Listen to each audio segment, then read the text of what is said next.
All right, you guys, here we go again. Nobody deserves to represent this franchise more than Cam Ward.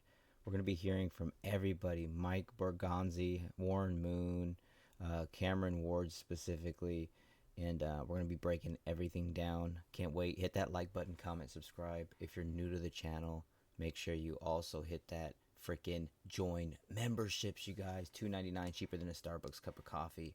And if you guys are feeling generous, you want to support this channel, we have Cash App, money sign, Titan Anderson. Appreciate you guys' support, man. Let's break it down. Let's go. This is an exciting day for the Tennessee Titans organization here as we welcome Cam Ward and his family here to Nashville.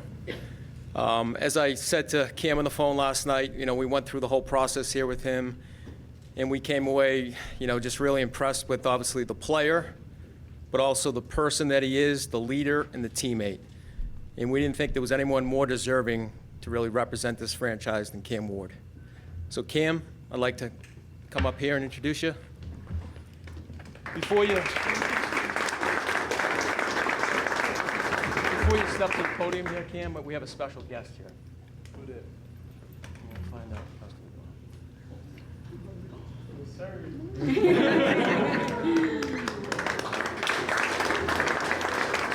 Look at that. Look at that. We're going to put it right there. Look at this. Just sitting there. Look at that. Warren Moon. Warren Moon.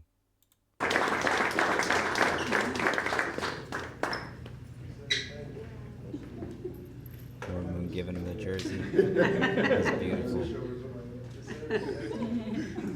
See you. That is so dope. Well, I just came here because Let's hear what Warren Moon has to say about the young buck. I have a lot of respect for this young man right here. A lot of our journey is similar as far as all the things that he was told throughout the journey about not being good enough. Nobody wanted to give him that great opportunity, but he just kept fighting, he kept working, kept showing leadership, perseverance, and here he is today, the #1 overall pick in the National Football League draft. So that's the reason why I wanted to be here, just to let him know how proud I am of him, and I've watched your career ever since you were at our rival, Washington State, and I didn't like how you played against my Huskies all the time, but you had to do what you had to do. But as far as the number and everything is concerned, I wore the #1 for a lot of different reasons, and I wore it for a long time, starting back in 1976 when I was in college. And I think I wore it very honorably for the Houston Oilers organization, to the point to where I created a Hall of Fame career for myself. Damn right. Now I'm part of the Tennessee Titans family, and my Houston Oilers jersey will probably never be worn again. I hope it won't. But the Tennessee Titans jersey is going to be worn by Cam, and Cam will be starting a new, not regime here, but just a new freshness in this organization to kind of revitalize it and get it back to where it was a number of years ago, one of the more successful organizations in the league. So Yep. I'm excited to see what he's going to do with his legacy wearing this number. Did you guys just catch that? He's giving the number to Cam Ward. I'm proud of the things that I did to establish my legacy with the time I wore that number. So, Cam, I'm going to be watching your career. I'm here for you. I'm going to help you as much as I can possibly do it whenever you need me. And just wish you the best of luck. And you come from a great family. I think that's where a lot of it starts. And I think you'll do well here. So congratulations on being the #1 overall pick. And now the work gets started. All right? Damn, and that's such a blessing. The GOAT of this franchise, quarterback-wise, I guess, like stat-wise and stuff. You can go McNair or him. Like, you can have both, and they're both great quarterbacks. But the fact that he's given his number that's retired to Cam Ward, and basically hinting at the Oilers will never probably be worn again. We're going to leave it alone. But the Oilers colors are coming back. Our baby blue is going to be our main color. It's going to be the Oilers colors, and it's going to be an Oilers and Titans blend. New uniforms are coming, you guys. New stadium, new Titans team, new quarterback. If you're a Titans fan, make sure you hit follow, because I'll be covering this team as long as I'm able to. And these upcoming seasons are going to be fucking fun. Let's hear Cam Ward.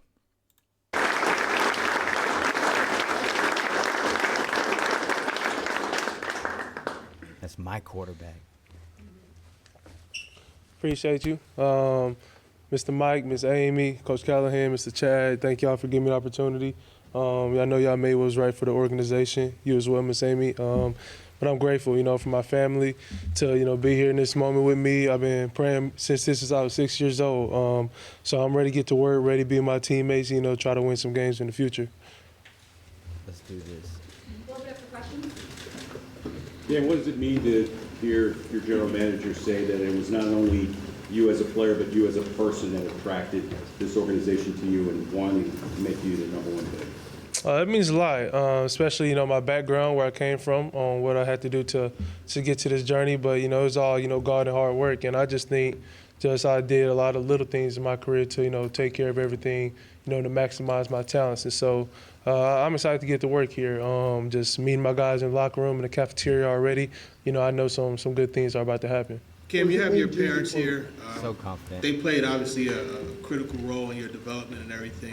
What do you say to them, now that you've gotten to this point? How can you repay them for all the work they put in? I just think I can't repay them. Nothing can, just what they sacrificed since I was a kid all the way to high school to where I am now. Just they sacrificed financially for me, time-wise. There was days my dad would wake up at 5 a.m. We drive halfway across Texas to get to camps. And so I'll never be able to repay them, but, I just hope, me being to repay them one way is, just by putting on for them and the family on the field. What does that number mean? Do you guys hear that? You can hear how much he loves his family and how thankful he is for them, for giving them their time, their finances, everything to put him in the spot he's in today. Like, that's crazy, bro. And that's what I try to do for my kids. I got 2 boys myself, and anything I could do to better them, I'm gonna do that. And the fact that he was raised really well, he doesn't care about $100,000 chains around his neck or anything like that. I can't wait to call this kid's career. I really can't. Like, he's already my favorite player in the NFL, and he's never taken a snap. He's special. Let's continue. What's that number mean to you? Did you know any of this was going on? At what point were you planning to ask him? How did that go? I've been asked him. I called him about a month ago, and so I didn't know this was going on, but I knew this was gonna happen. I'm excited that Mr. Moon was able to bless me with giving me this number. But I think to me the number would never mean anything. It's all about the plays you make on the field. So I'm ready for this opportunity with my teammates. Does that number hold a significance for you? It doesn't hold a significance. It's all about how you play on the field. The person doesn't make the number. The player makes the number. Cam, the legacy of quarterbacks that this organization has been a part of course, Mr. Moore. Does he ever say anything wrong? Like, oh my God. I'm so, like, this is incredible. This is incredible. We went from Will Levis to this. I'm almost in shock. It almost doesn't seem real. Like, is this St. Patrick's Day? Am I gonna get pinched? This is crazy. I love this. Steve McNair and now yourself, does that put more pressure on you, or do you look at that and say, like, I need to live up to something greater than myself? Not really. All those players, they were played for the Oilers. I'm a tight end, so none of that pressure ever gets to me. I really don't care what the outside world sees me as. The only thing that matters to me is the building my teammates, and so I never get too high, never get too low. I just want to go make plays. You've been able to insert yourself in 3 different college programs and be the leader, be the guy all 3 places immediately. What's the challenge on doing it at this level, surrounded by millionaires and guys who've been in this league? I just think just being real on time with stuff, especially offensively. You have to be an elite communicator. I think that's what I learned, being in college. I think that's why we were able to have one of the best offenses at Miami this last year. We had elite communication from myself, the O-line, the receiving core, and the running backs. And so I think that's the big part is, continue to me get better each year in and out. But I think communication is a big key to us having a success. You hear what he said? Elite communication is key for the success of just being that great next quarterback. people don't understand. It's not about how far you can throw the ball or how fast you are, or how athletic or how smart.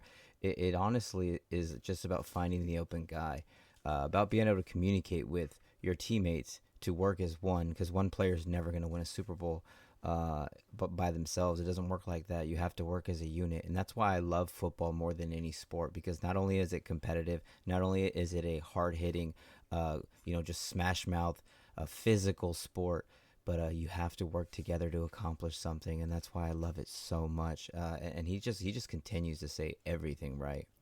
Develop that skill for being so level-headed, to not getting high, getting low, and just kind of what is the key to keeping that in the tough moments?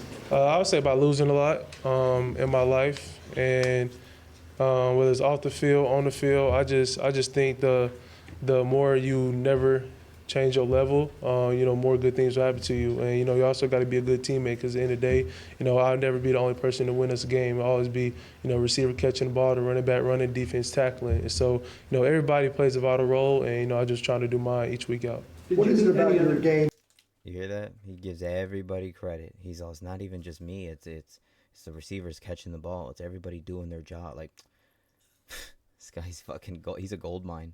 That you've been able to elevate your team and your teammates in the various stops that you've had, and how will that translate here? I think I elevated those guys just by, being a teammate, I would say.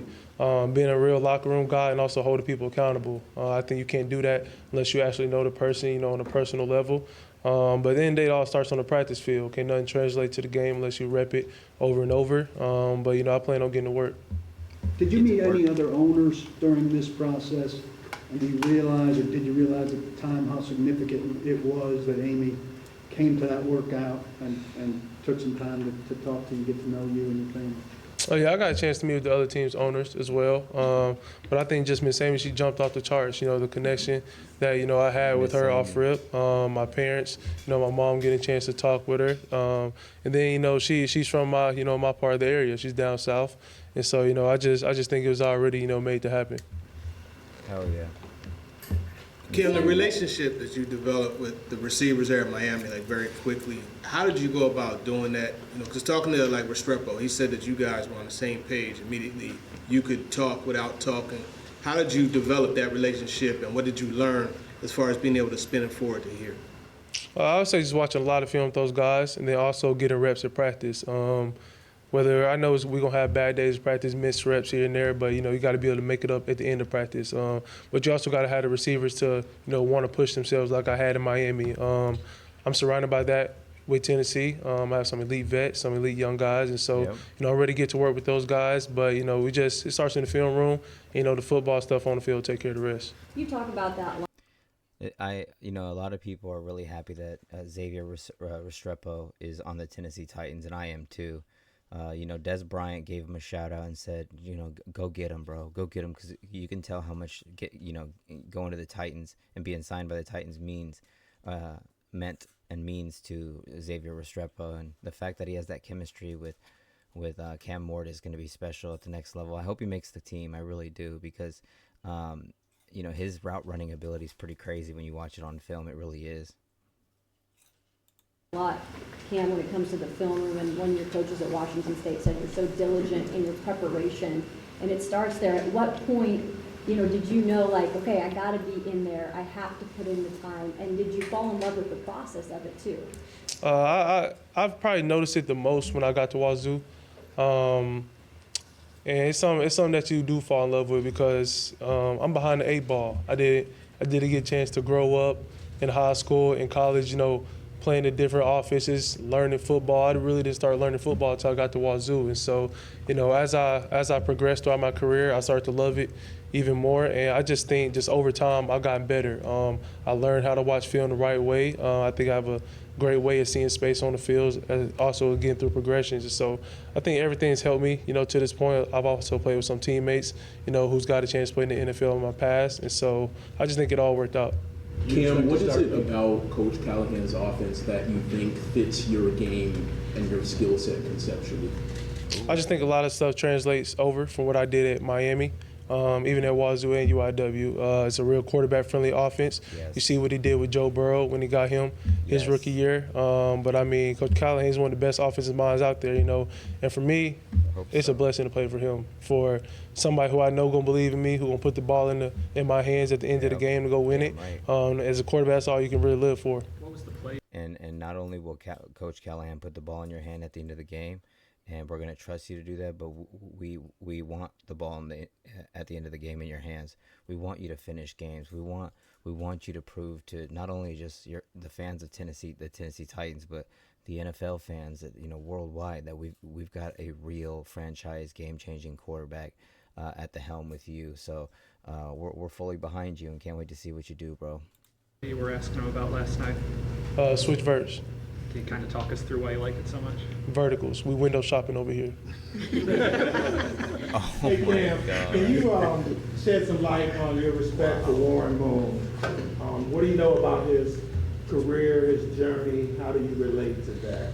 I got a lot of respect. I didn't know much about him until, you know, the draft was really started since February after the last game the Titans have. Before I called him, I made sure I watched his highlights to make sure he was legit, and so he was legit. You know. He said I had to look up Warren Moon's highlights to make sure he was legit. He's making sure, like I said, he's so competitive but respectful at the same time. He's just a unique blend of special, like, superstar ready to happen. I can't wait. You know, I'm trying to get up to his level one day. It might take me a little time, but I'll get there eventually. And so, you know, he's a Hall of Famer, and you know, for me to be in that same number that, you know, he was in, you know, it's an honor. And you know, I'm excited that, you know, he's here. He made time out of his way. He could have did plenty more stuff, but he made sure he was here for me, and so I'm forever grateful for it. The fact that he went to Canada and didn't get his shot in the NFL, does that resonate with you? A little bit, I would say. I also think it was a different time too. The game's progressed many years. There's a lot of plays I've seen. He doing 5-step drops on the center, and they run a quick game, and so that's not what we're doing nowadays from understanding like that. But I just think, you know, as the game progressed, he was ahead of his time, I would say. But I'm sure he made the most of it, and he did. Did you have any hesitation about making that phone call? Did you talk to Brian or Mike about, did they soften the path for you there? Or I didn't have no hesitation making a phone call. The only thing you can say is no, and so if you said no, I'd have just got a different number, and so, you know, I wasn't really too worried about it. It don't hurt to ask. Yeah, what does the term franchise quarterback mean to you? Here's a good one. Somebody who can lead their teammates, you know, for a numerous amount of years, not just, you know, one season. You got to be consistent in the National Football League, and that's why you see some of the best quarterbacks out here, like Pat, Josh, and Lamar, you know, being in the playoffs every year. They're consistent quarterbacks. That's, you know, where I want to get to in my career real fast. And, you know, it's good that I can do it, you know, in a quarterback-driven system like Coach Callahan has, you know, and around a lot of good weapons. What traits do you think? He said a franchise quarterback is a consistent quarterback. I love it. I love it. I'm excited about what he's going to bring to this team, y'all. Like, I'm serious. We really, I don't know if people are ready for this kid. He's going to come out of the gate and do well. I can already tell. Think you have that kind of typify what a franchise quarterback means? I think I don't get enough credit for the type of processor that I am. I think I see space real well. Over my college career, I've gotten better at each stop and getting through progressions. And I just think, my feel for the pocket, you know, something that can't be coached, but it's also something that you have to watch a lot of film on. What does it mean? See, and that's what I said. I said he stands there like a freaking Mortal Kombat fatality. Finish him. Like, if you watch his poise, watch his awareness. He has eyes in the back of his head like a freaking nocturnal owl. I love it. I can't wait to see this kid. Like I said, what he brings is a different type of skill set, and I don't think anyone's ready for what he's going to hit them with. Don't be surprised if the Titans turn it around right away. You that this organization has put its faith and trust in you to be the guy? That's all I really needed. All I need is one shot. I'm going to make the most of it. And, you know, for them to draft me #1 overall, you know, I know they don't regret it, and I'm going to make sure they don't. Cam, I think I read your family hasn't missed one of your games. So what do you think it is about you and your family who will likely spend a lot of time here that fits well with Tennessee and Nashville? They just like seeing me play football, honestly, I would say. they never missed a game my whole career from Little League. My dad coached me all the way to this point, and it's a blessing. Not a lot of athletes can have both their parents at their games. So I'm one of the lucky ones out here, and every time, I get in the stands, it's really the only two people I look for. And so, if they at the game, I'm good. I'm just trying to go win a game. Man, this guy's raised really well. Like he said, since he was just playing football as a little kid, he he's had both of his parents at every single game. Like that's insane. That's support, man. Like that's hard to do. And the fact that he's got that type of support, it just doesn't surprise me with the way that he is. He's so humble. He's a humble killer. Like he's the guy that's gonna shake your hand and then give you a back elbow to knock you out in the first round. Like this guy's great. I can't wait. Cam, your teammates talk glowingly about your leadership. We asked you at the combine, how do you feel like your leadership style would translate to the NFL? In meeting some of your teammates that you'll be playing with, how have you started to kind of implant yourself now as we enter the next phase of your career? Just being a good communicator, I would say. Coming in with confidence, watching film with those guys, then also, understanding them. We're going to have miscommunication, but at the end of the day, when it comes Sunday, we're going to be on the same page. And I just think, the more we can mess up, during the week, it's going to end up, leading us to better plays on Sundays. Cam, every time you've been knocked down in your football journey and in life, I guess what always internally kept you like getting back up? Like what was the motivation just through every time you've just been knocked down in your journey? I'll say myself. It's something that I really do want. I love playing the game of football, and you guys hear that? I love playing the game of football. He's not over there trying to make songs with the Shador. He's not worried about 100K necklaces. He's worried about breaking records and winning ships. Straight up.